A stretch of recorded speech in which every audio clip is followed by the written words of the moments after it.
The season of autumn marks the beginning of profound changes. Daylight grows shorter, the weather grows colder, and forests explode in vibrant shades of yellows, oranges, and reds.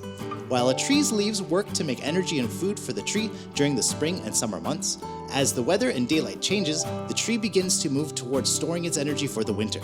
Chlorophyll, the compound which gives leaves their green color, breaks down, revealing the underlying yellow and orange hues that we witness during this time.